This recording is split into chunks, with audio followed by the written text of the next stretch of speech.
মাশাআল্লাহ, আমার ছোট্ট একটি ছাদ বাগানে দেখুন কি সুন্দর করে আদা চাষ করেছি একটা বস্তার মধ্যে। লেবু লাগিয়েছি এই বালতিতে। মাশাআল্লাহ, দেখুন কি সুন্দরভাবে উঠতেছে আল্লাহর রহমতে। দেখুন এই চালের নিচে এই বালতিতে করেছিলাম, ধনিয়া চাষ করেছি, এগুলা মূলা বীজ বুনেছি, এই যে রাঙ্গা বীজ বুনেছি।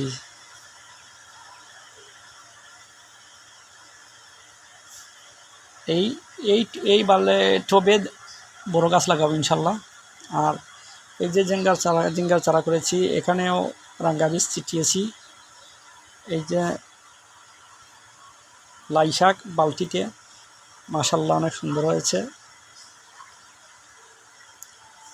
এই যে ফরাস লাগিয়েছিলাম, তেমন একটা সুবিধার হয় নাই, যাই হয়েছে মাশাল্লাহ।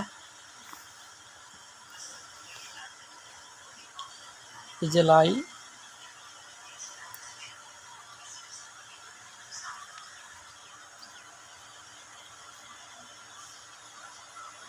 চাষ করলাম। আর এই যে চাল দিয়ে এখানে নতুন চারা করি, এখানেও রাঙ্গা বীজ ছিটিয়েছি। এখানে বরবটি ছিল, এখন নেই, লাগাবো ইনশাল্লাহ।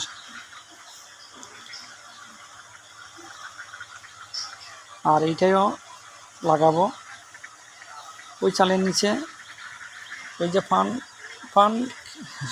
রোপণ করেছিলাম, দেখুন মাশাল্লাহ হইতেছে। আর ওই বড় গাছ থেকে কেটে নিয়ে